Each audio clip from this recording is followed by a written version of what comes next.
Hey guys, welcome to your YouTube channel where we talk all about the GATE exam and we are doing the quick revision for the operating system. Process management started, the process and it's all address space, process control block explained in the previous video. Now is the time for the process state transitions. So let's start understanding it. It has a lot of things in it. First we'll understand all the states, then we'll understand the schedulers and then the various types of queues. So initially, the process created would be kept into your new state. From there, a process will be selected and put into your ready state. So ready state will be coming into the picture only when you are in a position to put a lot of process in your main memory. That is, if it is multi-programming.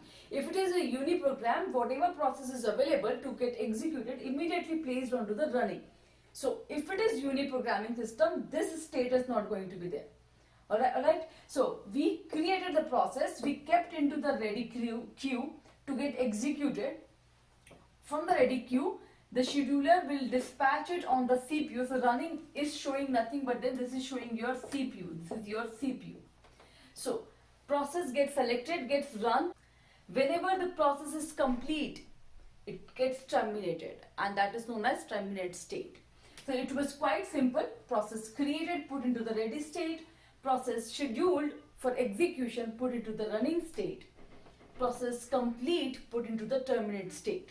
Alright. Now, when the process is running, but maybe some time out, the time slice is over from the round robin, or maybe a new priority process has come. So the previous one has to go, it got preempted, and the newer one will come. So this edge shows, what does it show? This edge shows the preemption. It shows the preemption. We have discussed a question upon it, right? Now, from the running state, if a process has to perform any input-output activity, or it has to wait for some event to occur, what happens? The running process from the process from the running state will come to another state, which is known as a block state or the wait state, or also known as input-output wait state, input-output state. Likewise, all are same. So whenever the input-output is to be done, or any event wait is to be done, the process will get into the block or the wait state. Whenever the input output or the event is done, it is completed, the process will go back to where? The ready state. Now mind it, from here we never go to the running state. We never go to the running state unless it is a uni-programmed system where we don't have the ready state. Okay, so in a multi-programming system, even if they say uni-processor system, so don't get confused. It's not uni-program, it is uni-processor. Maximum times students do doubt uni-processor with uni-program and they do everything wrong. So please, I'm putting this externally in the video so that you don't do that. So the process completed input-output, come back to the ready state. Now, you might find something new here, which is very important. Now, in the ready state, suppose because we have multiple processes and they are running, and all of them require some or the other resource. So if at moment of any moment of time we find that there is a crunch of the space and some priority process has to enter, in that case what happens? A process gets suspended. It is suspended temporarily, and it is kept into the suspend state. Okay. So a process is suspended doesn't mean its termination or its completion. It simply means for time being, temporarily you have got suspended. You just have to sit idle, and whenever we will get you back, you'll start executing again. That's what. So from the ready state, process gets suspended, go to the suspend state, and whenever it is taken back, resumed back, it come back to the ready state. Okay, anyway, it looks like I'm explaining, but I'm just making a revision, not explanation. If it comes to explanation, a lot of things will be coming up. I mean, I'll explain each and everything with 10 more reasons probably, right? So this becomes the basic state diagram from creation to the ready, to the running, to the termination, then from running to the block or wait to the ready. From ready, we can go to the suspend, then from suspend, when we get resumed back, we come back to the ready state. Right? And I mean, this suspension is nothing but then swapping out the process and swapping in the process. So sometimes it is also termed by the swap out and swap in. And this space where the process which are suspended are kept is known as swap space. Okay, and this is definitely on the secondary memory. This state is on secondary memory. So this is on secondary memory. This state is on secondary memory. This is on primary memory. So, and this one is also on the primary memory. Correct? This is definitely on your CPU. So this was about the states. Now just quickly understand the various schedulers and the queues on which those schedulers are working. So the schedulers are nothing but then they have to make selection out of the available process from the queue they are working on. So the very first is long-term scheduler, which works on your job queue, which is in the new state. Whichever processes are ready to get executed, long-term scheduler will select a process and put into your ready queue. So that is the long-term scheduler, which is also known as job scheduler.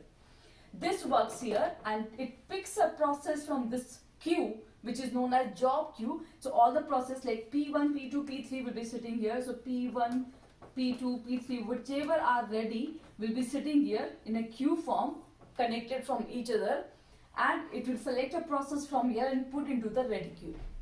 So here will come the ready queue, which is available on primary memory. Now from this list of process which are ready to be run, okay, your short-term scheduler, which is also known as CPU scheduler, has to run the CPU scheduling algorithm and pick a process and put it into a running state. So that is known as scheduler dispatch. That means you have been selected and you are allowed to get run on the CPU. So here will come the short-term scheduler, also known as CPU scheduler. It is working on the ready queue. Mind it, I mean these things I am putting all together. Now from the running, because this is a state of CPU, there is no queue, there is no scheduler here. A process simply, if it wants input output to happen, will come up here, and here if a lot of process want to execute a device, they will be simply waiting on the device queue or on the event queue. Okay, alright, and this is again going to be on the primary memory. Each device will have its own device queue, each event will have its own event queue. Alright, the process gets back. Now comes the third and the important scheduler, who will decide that which process should be suspended. So the suspend process decision will be taken by the medium term scheduler.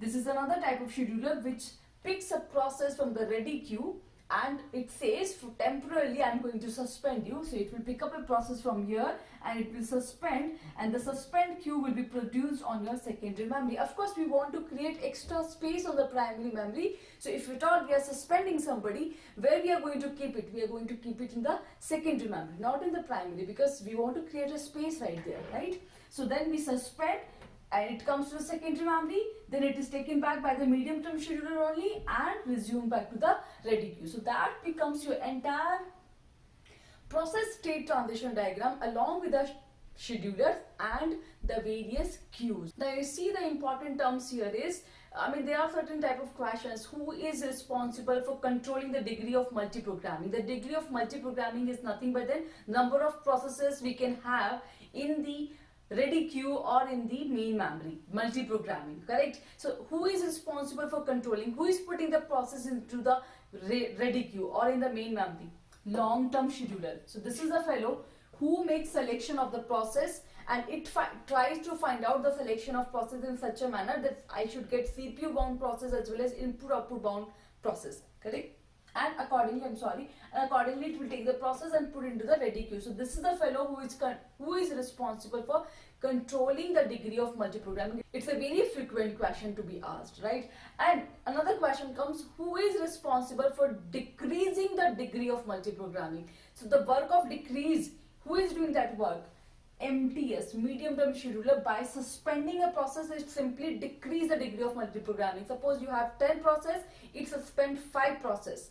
Now you have just 5. You got decreased from 10 to 5. Who did this? Medium term scheduler did this, right? Now another term is dispatcher. Dispatcher is another type of process who does the process of context switching. Whenever a process is selected to get executed on the CPU and another process who was running has to come back, that makes a work of context switch, that you have to store the PCB, the process control block of the old process, and load the PCB of the new process. And this job is done by the dispatcher. So context switch, dispatcher come together. Context switch is done in order to put a new process and take back the older process. And who does this job? Dispatcher does this job. And this is not scheduler. This is a different process unit. All right.